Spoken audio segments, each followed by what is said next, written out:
नमस्कार। एक बहुत दुखद खबर महाराष्ट्र से इस समय सामने आ रही है। दरअसल महाराष्ट्र में आज सुबह एक प्लेन क्रैश होने की खबर सामने आई और ये खबर जब सामने आई उसमें जो नाम निकल कर सामने आया वो नाम हर किसी को कहीं न कहीं हैरान कर गया, क्योंकि इस विमान में महाराष्ट्र के डिप्टी सीएम अजीत पवार भी सवार थे। शुरुआत में कहा गया कि भाई लैंडिंग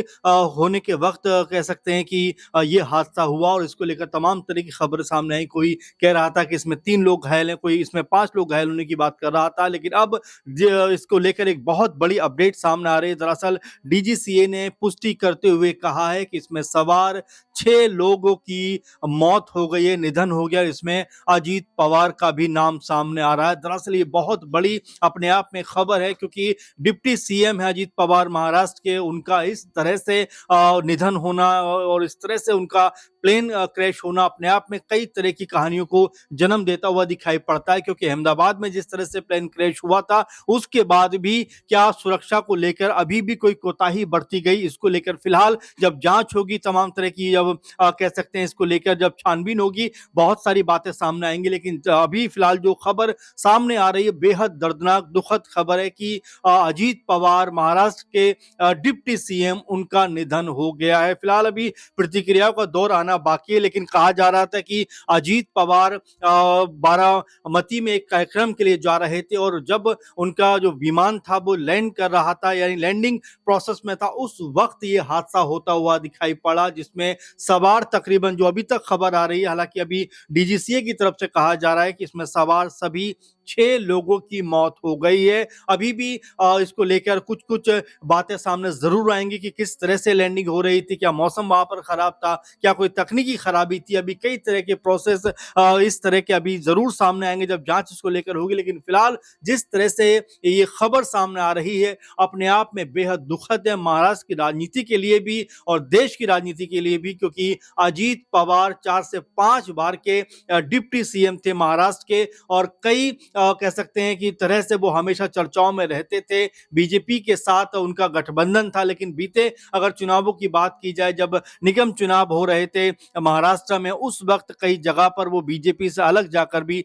चुनाव में लड़ते हुए दिखाई पड़े थे। तो यहाँ पर शरद पवार जो उनके चाचा हैं, एनसीपी शरद पवार के प्रमुख हैं, उनकी तरफ से भी रिएक्शन आना बाकी है और तमाम जो बड़े नेता हैं उनकी तरफ से रिएक्शन आना बाकी है। और साथ में अब इसको लेकर क्या जो खबर सामने आई है इसको लेकर क्या कुछ कहा जाएगा, क्योंकि जांच अभी होनी बाकी है, तमाम प्रोसेस में अभी ये मामला जानना बाकी है। लेकिन जिस तरह से ये दर्दनाक हादसा हुआ है उसने तमाम तरह से कह सकते हैं लोगों को गमगीन जरूर कर दिया है, क्योंकि हाल ही में हमने देखा कि जब चुनाव हो रहे थे अजीत पवार काफी ज्यादा उसमें बिजी थे, काफी ज्यादा प्रचार प्रसार कर रहे थे, अपने चाचा के साथ भी मिलकर कई मंचों पर उनको देखा गया। ऐसे में बड़ा सवाल ये बन जाता है कि अब उनकी जो पार्टी है अजीत पवार एनसीपी, उसका क्या होने वाला है, क्योंकि जिस तरह से पूरी पार्टी को वो लेकर चल रहे थे और ये भी खबर सामने आ रही थी कि अपने चाचा के भी वो लगातार टच में है। हालांकि ये पॉलिटिकल बातें, इस समय इसका जिक्र उतना अनिवार्य नहीं है, लेकिन हाँ ये जरूर है कि अजीत पवार जो राजनीतिक तौर पर महत्वपूर्ण थे महाराष्ट्र में, उनका जिस तरह से निधन हुआ है,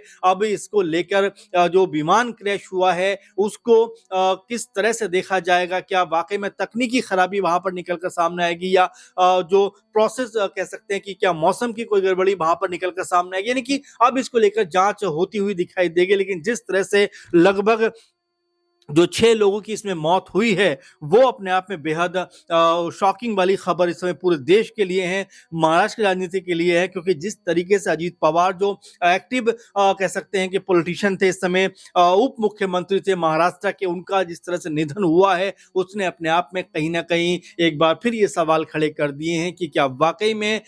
जिस तरह से ये हादसा हुआ है, क्या इसमें कोई लापरवाही है, क्या इसमें कोई तकनीकी खराबी है, क्या इसमें कोई खराब मौसम की वजह है। तो फिलहाल अभी इसको लेकर पुष्टि नहीं की जा सकती, लेकिन हाँ ये वाकई में बेहद दुखद है कि डिप्टी सीएम महाराष्ट्र के अजीत पवार, उनका निधन होना और इस तरह से निधन होना अपने आप में कई तरह के सवाल जरूर कह सकते हैं पीछे छोड़ जाता है, क्योंकि जब जांच होगी, छानबीन होगी, उसके बाद पुख्ता तौर पर कहा जा सकता है। लेकिन फिलहाल जो खबर है वो अपने आप में ये बता रही है कि अजीत पवार समेत 6 लोगों की इस विमान हादसे में मौत हो चुकी है। फिलहाल जिसको लेकर जो अपडेट आएंगी, जो खबरें सामने आएंगी, हम आप तक जरूर पहुंचाएंगे। लेकिन बड़ी खबर के साथ आपको छोड़ जाते हैं कि फिलहाल डीजीसीए की तरफ से कहा गया है कि 6 लोगों की मौत हो गई है, उनमें से अजीत पवार भी शामिल हैं।